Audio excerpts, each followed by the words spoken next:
Hi everyone. ఈరోజు మనం Vedic civilisation గురించి తెలుసుకుందాం. వేదిక్ సివిలైజేషన్ అనేది మనకి 1500 BC నుండి 600 BC వరకు ఉంటుంది. దీనిని Vedic period and Vedic culture అని కూడా అంటారు. వేదిక్ సివిలైజేషన్ అని పేరు ఎందుకు వచ్చింది అనేది చూసినట్టయితే మనకి వేద సాహిత్యం ద్వారా ఈ సివిలైజేషన్ ని చదవడం జరిగింది.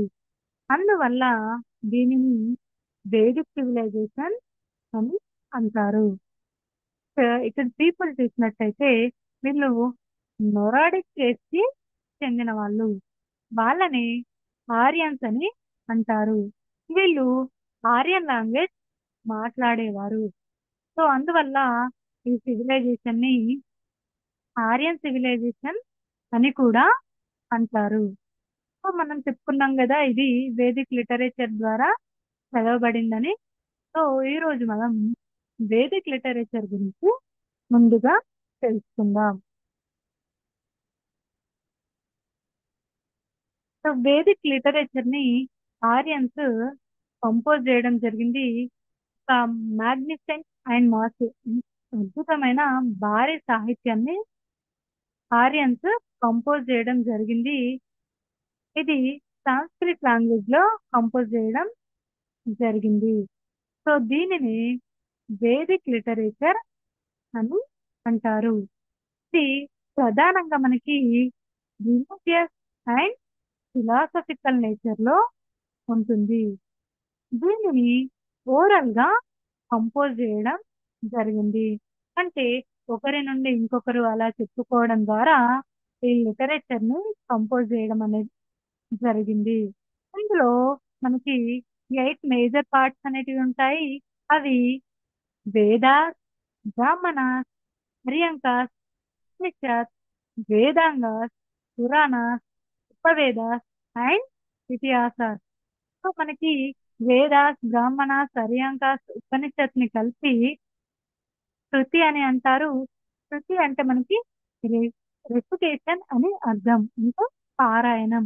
ఇది మనకి డివైన్ రిలివేషన్స్ గా నమ్మడం జరుగుతుంది. దీనిని గాడ్స్ కంపోజ్ చేసి, అంటే దేవుళ్ళు కంపోజ్ చేసి ఋషులకి పంపడం జరిగిందని నమ్ముతారు. అందువల్ల దీనిని పూర్వశయ్య అని పిలుస్తారు. పూర్వశయ్య అంటే మానవులు తయారు చేసింది కాదు, తను తాను సృష్టించబడిన జ్ఞానం అని అర్థం. అందువల్ల దీనిని చాలా పవిత్రమైనదిగా భావిస్తారు. నెక్స్ట్ వేదాంగాస్, పురాణాస్, ఉపవేదాస్, ఇతిహాసాస్ ని స్మృతి అంటారు. స్మృతి అంటే మెమొరీ అని అర్థం. దీనిని ఋషులు కంపోజ్ చేయడం అనేది జరిగింది. సో ఇది మన వేదిక్ లిటరేచర్ గురించి.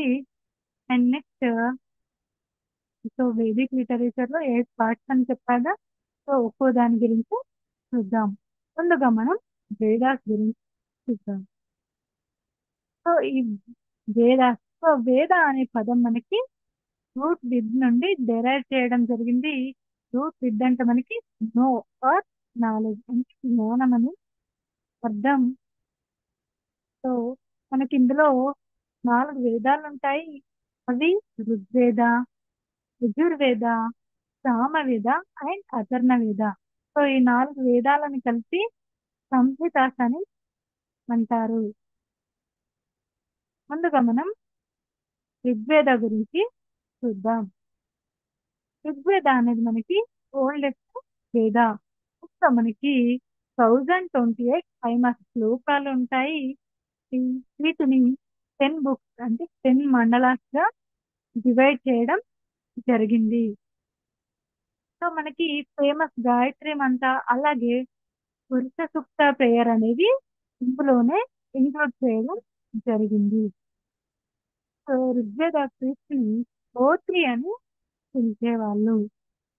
సో అకార్డింగ్ టు ఋగ్వేద మనకి క్యాస్ట్ సిస్టమ్ అనేది లార్డ్ బ్రహ్మ క్రియేట్ చేయడం జరిగిందని చెప్తూ ఉంటారు. లార్డ్ బ్రహ్మ తన యొక్క బాడీ ఆర్గన్స్ ద్వారా డిఫరెంట్ క్యాస్ట్ ని క్రియేట్ చేశారని చెప్తూ ఉంటారు. సో తన యొక్క హెడ్ నుండి బ్రాహ్మణాస్ని, అలాగే షోల్డర్స్ నుండి క్షత్రియాస్ని, టైప్ నుండి వైశ్యాస్ని, అండ్ నెక్స్ట్ ఫీట్ నుండి శుద్రాస్ని, అండ్ బిలో మనకి దళిత్స్ ని క్రియేట్ చేశారని చెప్తూ ఉంటారు. సో ఇక్కడ వాళ్ళ వృత్తులు చూసినట్టయితే బ్రాహ్మణాస్ అనే వాళ్ళు టెంపుల్లో పూజలు చేయడం, అలాగే ఇప్పుడు వేదాలు కాబట్టి వేదాలు టీచింగ్ చేయడం అనేది జరిగేది. సో క్షత్రియాస్ క్షత్రియాస్ అనేవాళ్ళు రాజులుగా ఉండేవాళ్ళు, అంటే రాజ్యాన్ని పరిపాలించడం, అలాగే యుద్ధాలు జరిగినప్పుడు యుద్ధాలలో వారియర్స్ గా ఉండడం అనేది చేసేవాళ్ళు. నెక్స్ట్ వైశ్యాస్ వైశ్యాస్ మనకి ఆ, వ్యాపారం చేసేవాళ్ళు. సో శుద్రాస్ అనేవాళ్ళు ఈ ముగ్గురికి కూడా సర్వెంట్స్ గా ఉండేవాళ్ళు. అండ్ నెక్స్ట్ వీళ్ళ కింద దళితులు ఉండేవారు. వీళ్ళని అన్టచబుల్ గా, అంటరాని వాళ్ళుగా భావించేవారు. ఇది మన ఋగ్వేద గురించి. నెక్స్ట్ యజుర్వేద గురించి చూద్దాం. సో యజుర్వేదాలో మనకి ప్రోస్ కమెంట్స్ అంటే మధ్య వాక్యానాలు అనేటివి ఉంటాయి. So religious rituals and sacrifices ఎలా పర్ఫామ్ చేయాలి అనే వాటి గురించి ఈ యజుర్వేద మనకి చెప్పడం జరుగుతుంది. ఇందులో మనకి టూ పార్ట్స్ అనేటివి ఉంటాయి. అవి శుక్ల యజుర్వేద అండ్ కృష్ణ యజుర్వేద. సో శుక్ల అంటే ఇక్కడ మనకి వైట్ అనే అర్థం.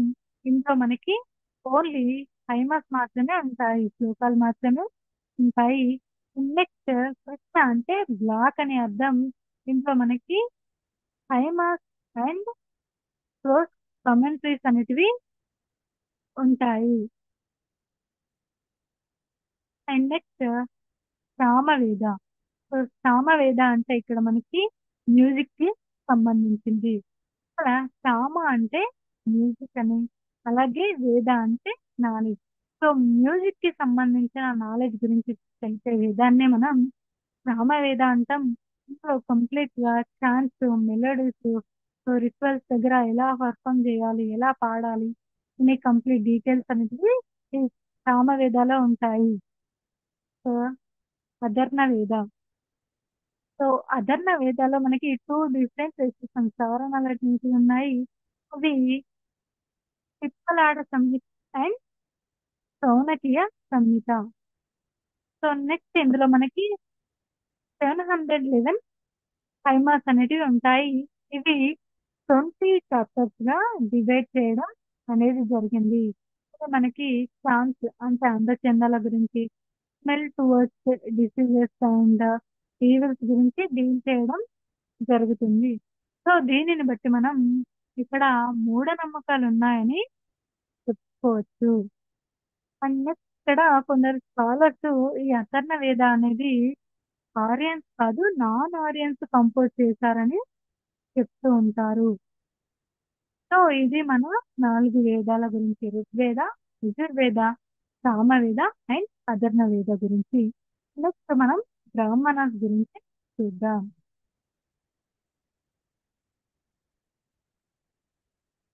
సో బ్రాహ్మణస్ లో మనకి 7 బ్రాహ్మణస్ 4 వేదాస్ కి కరస్పాండ్ అయ్యి ఉంటాయి.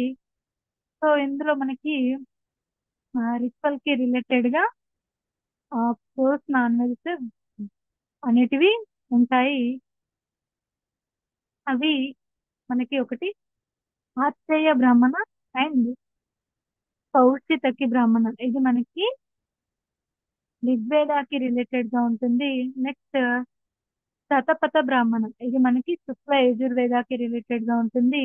నెక్స్ట్ తైత్రేయ బ్రాహ్మణ, కృష్ణ యజుర్వేదాకి రిలేటెడ్ గా ఉంటుంది. నెక్స్ట్ తాండమాన బ్రాహ్మణ. సో ఇది మనకి సామవేదాకి రిలేటెడ్ గా ఉంటుంది. నెక్స్ట్ సైమాన్ సైమేనియ బ్రాహ్మణ. సో మనకి చాంద్యమాయ అండ్ సైమేనియ బ్రాహ్మణ అనేవి సామవేదాకి రిలేటెడ్ గా ఉంటాయి. నెక్స్ట్ గోపత బ్రాహ్మణ అనేది ఉత్తర్ణ వేదాకి రిలేటెడ్ గా ఉంటుంది. సో ఇక్కడ ఆత్రేయ బ్రాహ్మణ చూసినట్టయితే ఇందులో మనకి డిఫరెంట్ ట్రైబ్స్ గురించి మెన్షన్ చేయడం జరిగింది. అది పులింద, ముతింబ, సవర్ణ అండ్ ఆంధ్ర ట్రైబ్స్, అలాగే కళింగ ట్రైబ్స్ గురించి ఇక్కడ మెన్షన్ చేయడం జరిగింది. మనకు మొట్టమొదటిగా ఆంధ్ర అనే వర్డ్ ఇక్కడ ఆత్రేయ బ్రాహ్మణలో మెన్షన్ చేయడం జరిగింది. నెక్స్ట్ శతపథ బ్రాహ్మణ అనేది మనకి Rajasuya, Vajapeya and different clouting rituals and money lending techniques. ఇది శతపథ శతపథ బ్రాహ్మణ అనేది ఇన్ఫర్మేషన్ ప్రొవైడ్ చేయడం జరుగుతుంది. సో తానేమాన బ్రాహ్మణ. సో తానేమాన బ్రాహ్మణ అనేది మనకి 7 బ్రాహ్మణస్ లో ఎర్లియస్ట్ బ్రాహ్మణగా కన్సిడర్ చేయడం అనేది జరుగుతుంది. ఇది మనకి దట్ సోమ రిచువల్ గురించి, అంటే నాన్ ఆరియన్స్ ఆరియన్స్ లోకి వెళ్ళడం కోసం చేసే రిచువల్ గురించి ఇది మనకి తెలియజేయడం జరుగుతుంది. ఇది మన బ్రాహ్మణస్ గురించి. And next Aranyakas. So Aranyakas అనేటివి మనకి ఫారెస్ట్ లైఫ్ గురించి అండ్ ఫారెస్ట్ లో నివసించే సన్యాసుల గురించి, ఋషుల గురించి ఈ అరణ్యకాస్ అనేటివి చెప్పడం జరుగుతుంది. మనకి 7 అరణ్యకాస్ అనేటివి 7 బ్రాహ్మణస్ స్టాండర్డ్ గా ఉంటాయి. సో అవి Atreya Aranyaka, Kaushitaki Aranyaka, Shatapatha Aranyaka, Taittiriya Aranyaka, Taimini Taimini Aranyaka, Sandyamana Aranyaka and Gopatha Aranyaka. And next Upanishad. So మనకి ఉపనిషత్ అనేది great variety of philosophical ideas గురించి ఇస్తుంది. అంటే సాక్రిఫైజెస్, బాడీ అండ్ యూనివర్స్ గురించి ఇది చెప్పడం జరుగుతుంది. మనకి టోటల్ 108 ఉపనిషత్ అనేటివి ఉన్నాయి. ఇందులో ఇంపార్టెంట్ ఖండయోగ ఉపనిషత్. ఇందులో మనకి ఆశ్రమంగ సిస్టమ్ అండ్ సన్యాసాశ్రమం గురించి ఇది మెన్షన్ చేయడం జరిగింది. సో ఫస్ట్ ఆశ్రమంగ సిస్టమ్ అండ్ లాస్ట్ సన్యాసాశ్రమంగ సిస్టమ్ గురించి ఇది మెన్షన్ చేయడం జరిగింది. నెక్స్ట్ బృహద్రాణాయక ఉపనిషత్. సో మనకి ఫిలాసఫికల్ గ్రంథం గురించి తెలియజేయడం జరిగింది. యజ్ఞవాలిక అనే అతను తన యొక్క ఆ, ఇద్దరి వైఫ్ గురించి, కాత్యాయని అండ్ మైత్రేయని, వాళ్ళ గురించి చెప్తూ ఒక ఫిలాసఫికల్ గ్రంథం గురించి ఇది తెలియజేయడం జరిగింది. సో ముందక్క ఉపనిషత్ ఇది మనకి నేషనల్ ఎంబ్లెమ్ సత్యమేవే జయతే అనే దానిని ఇక్కడ నుండే తీసుకోవడం జరిగింది. సో జబాల ఉపనిషత్. సో జబాల ఉపనిషత్ అనేది మనకి మానవ జీవితంలో 4 క్రూషియల్ స్టేజెస్ ఉంటాయని, వాటిని ఆశ్రమం ఉంటారని తెలియజెప్పడం జరిగింది. అవి బ్రహ్మచార్య, గృహస్థ శర్మ, అలాగే వనప్రస్థ శర్మ, సన్యాసాశ్రమ. సో వీటి గురించి మనకి జబాల ఉపనిషత్ అనేది చెప్పడం జరిగింది. అండ్ నెక్స్ట్ శ్వేతస్వర ఉపనిషత్. ఇది మనకి మొట్టమొదటిగా రిచువల్స్ లో sacrifices, so rituals and sacrifices లో అపోజ్ చేస్తూ చేయబడిన భక్తి గురించి ఇది తెలియజెప్పడం జరిగింది. నెక్స్ట్ యజ్ఞక ఉపనిషత్, ముందక్య ఉపనిషత్, ఇలా డిఫరెంట్ టైప్ ఆఫ్ ఉపనిషత్తులు అనేవి మనకి ఇందులో ఉండడం జరిగింది. సో వీటి యొక్క మెయిన్ ప్రిన్సిపల్ చూసినట్టయితే ఫిలాసఫికల్ స్పెక్యులేషన్స్, అలాగే philosophical aspects like individual soul, cosmic soul and birth and rebirth, karma and moksha గురించి ఇది డిస్కస్ చేయడం జరుగుతుంది. ఇది మన ఉపనిషత్ గురించి. And next Vedanga. So Vedangas లో మనకి 6 ఆగ్జనరీ డిసిప్లిన్స్ అనేటివి ఉంటాయి. సో వేదాస్ తో అసోసియేట్ అయ్యి 6 డిసిప్లిన్స్ అనేటివి ఉంటాయి. అవి శిక్ష, ఇది మనకి ఫొనెటిక్స్ గురించి ఉంటుంది. నెక్స్ట్ నిరుక్త, ఎటమాలజీ గురించి, ఛందస్, మెట్రిక్స్, అండ్ వ్యాకరణ గ్రామర్ గురించి, జ్యోతిష అస్ట్రాలజీ గురించి ఉంది. నెక్స్ట్ కల్ప. సో కల్ప అనేది మనకి ఈ పార్ట్స్ గా డివైడ్ చేయడం జరిగింది. ఇందులో ముందుగా మనం దీక్షా సూత్ర గురించి చూద్దాం.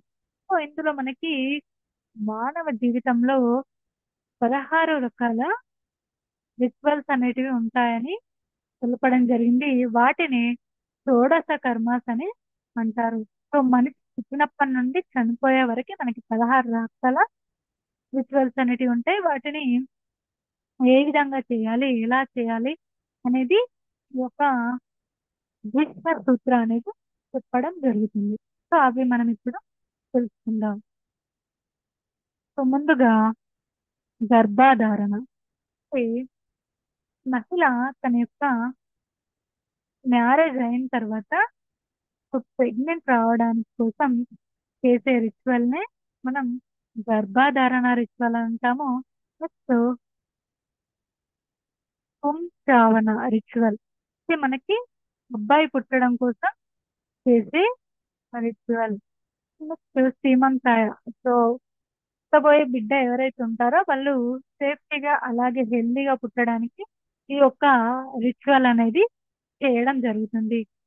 సో జాతక కర్మ. సో పుట్టిన తర్వాత ఆ చైల్డ్ యొక్క జాతకాన్ని తెలుసుకోవడానికి చేసే రిచువల్ నే జాతక కర్మ అంటారు. నెక్స్ట్ నామకరణం. సో నామకరణ అనేది నేమింగ్ కర్మని. సో పుట్టిన చైల్డ్ కి పేరు పెట్టే కర్మని నామకరణ అంటారు. నెక్స్ట్ నిష్క్రమణ. సో ఇది మనకి పుట్టిన బేబీని ఫస్ట్ టైం ఇంటి నుండి బయటకు వెళ్ళేటప్పుడు చేసే రిచువల్ ని నిష్క్రమణ అంటారు. నెక్స్ట్ అన్నప్రాసన. సో ఫస్ట్ టైం బేబీకి ఫుడ్, చైల్డ్ కి ఫుడ్ పెట్టేటప్పుడు చేసే రిచువల్ ని అన్నప్రాసన అంటారు. సో చూడకర్మ అంటే తల వెంట్రుకలు సమర్పించడానికి చేసే కర్మని చూడకర్మ అంటారు. నెక్స్ట్ కర్ణవేద. సో ఇయర్స్ కుట్టడాన్ని, సో మనకి ఇయర్స్ కుడుతూ ఉంటారు కదా, సో దానికి చేసే రిచువల్ ని కర్ణవేద రిచువల్ అంటారు. So Vidyarambham. So first time school కి వెళ్ళినప్పుడు, సో ఎడ్యుకేషన్ స్టార్ట్ చేసినప్పుడు చేసే రిచువల్ ని విద్యారంభం అంటారు. నెక్స్ట్ ఉపనయన. సో ఉపనయన అని ఇండివిజువల్ అనే వాళ్ళు పర్ఫామ్ చేస్తారు. సో ఉపనయన పర్ఫామ్ చేస్తే ఏంటంటే వాళ్ళు 2 సార్లుగా పుట్టినట్టు భావిస్తారు. ఒక్కసారేమో మదర్ హోమ్ నుండి, ఇంకోటేమో సెరమోనియల్ బర్త్ అని అంటారు. సో దీనిని డివిజ ఆర్ సైజ్ బాన్ అని అంటారు. కానీ ఇది వృద్ధాస్తి అలాగే ఉమెన్స్ కి ఇది ఆ, నియంత్రించబడింది. సో ఓన్లీ బ్రాహ్మణ్స్ కి, క్షత్రాస్ కి అండ్ డిఫరెంట్ క్యాస్ట్ కి మాత్రమే ఈ యొక్క ఉపనయన అనేది ఉంది. నెక్స్ట్ వేదారంభ. సో ఫస్ట్ టైం మనం ఆశ్రమానికి వెళ్ళినప్పుడు చేసే రిచువల్ ని వేదారంభ అంటారు. నెక్స్ట్ శేషాంతం. సో ఆశ్రమానికి వెళ్ళిన తర్వాత ఆ వెంట్రుకలు సమర్పించే విధానాన్ని గుండు అంటారు కదా, గుండు చేసుకోవడం అంటారు కదా, సో దానిని శేషాంత రిచువల్ అని అంటారు. నెక్స్ట్ సామ వ్రతన రిచువల్. సో ఇది మనకి ఎడ్యుకేషన్ కంప్లీట్ అయిన తర్వాత ఇంటికి రావడానికి చేసే రిచువల్ ని సామరవతన రిచువల్ అంటారు. నెక్స్ట్ వివాహ. సో ఇది మ్యారేజ్ కోసం చేసే రిచువల్. సో ఇది మనకి చనిపోయిన తర్వాత చేసే రిచువల్. సో చూసాం కదా 16 రకాల రిచువల్స్ అనేటివి ఉంటాయి. సో ఇవి మనం జనరల్ గా ఇప్పుడు కూడా చేస్తాం. సో పెళ్ళైన తర్వాత, వీక్ ప్రెగ్నెన్సీ వచ్చిన తర్వాత సీమంతం, అలాగే పుట్టిన బిడ్డకి జాతకం చూపించడం, అలాగే నామకరణం చేయడం, అన్నప్రాసన చేయడం, షోడకర్మ అంటే తల వెంట్రుకలు తీయడం అండ్ చివరింగులు కుట్టించడం అండ్ స్కూల్ కి పంపించేటప్పుడు, సో ఇలా మనం రిచువల్స్ చేస్తాం. సో దీనిని మనం దీక్ష సూత్ర అంటాము. సో స్తోత్ర సూత్ర. సో ఇది మనకి రాజు తన రాజ్యం గురించి చేసే రిచువల్స్ గురించి చెప్తుంది. సో రాజు తన రాజ్యం బాగుండాలి అని ఈ రిచువల్స్ ని చేయడం జరుగుతుంది. ఇందులో మనకి కొన్ని ఇంపార్టెంట్ రిచువల్స్ అనేటివి ఉన్నాయి. అవి అశ్వమేధ హార్ట్ సాక్రిఫైస్ సెరమనీ. సో అంటే ఇక్కడ రాజు ఇతర రాజ్యాల నుండి ఆధిపత్యం పొందడానికి అలాగే తన మాటే వినడానికి చేసే రిచువలే Ashvamedha ceremony ceremony sorry. And next Rajasuya. ఇది మనకి కింగ్స్ దైవత్వాన్ని పొందడానికి చేసే వేడుక. సో వాజ్పేయ. సో ఇది మనకి ఓల్డ్ కింగ్ అనే అతను తన యొక్క ఎనర్జీని రీగైన్ చేసుకోవడానికి ఈ యొక్క రిచువల్ ని చేయడం జరుగుతుంది. సో తనతో పాటు తన కింద ఉన్న ఆఫీసర్స్ వాళ్ళని రత్నీస్ అని అంటారు. సో వీళ్ళు కూడా డిఫరెంట్ గాడ్స్ పూజలు చేయడం అనేది జరుగుతుంది. దానిని రత్నవంశీ వేడుక అంటారు, వేడుక అని పిలుస్తారు. మొత్తం ఈ వేడుక అనేది కంప్లీట్ అయిన తర్వాత రాజుని వాజ్పేయి వేడుక కంప్లీట్ అయిన తర్వాత రాజుని సామ్రాట్ అని పిలవడం జరుగుతుంది. నెక్స్ట్ శిల్వసూత్ర. సో శిల్వసూత్ర అనేది మనకి ఫైర్ ఆల్ట్రాస్ గురించి, ఫైర్ ఆల్ట్రాస్ నిర్మాణం గురించి డీల్ చేయడం జరుగుతుంది. సో ఇది మనకి డిఫరెంట్ రిచువల్స్ అనేటివి డిఫరెంట్ షేప్స్, సైజ్, యాంగిల్స్ తో పర్ఫామ్ చేయడం జరుగుతుంది.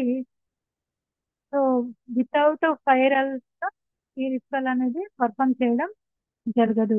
అంతేకాకుండా ఇది మనకి జామెట్రీకి సంబంధించిన నాలెడ్జ్ ని కూడా డీటెయిల్ ఇన్ఫర్మేషన్ అనేది ఇస్తుంది.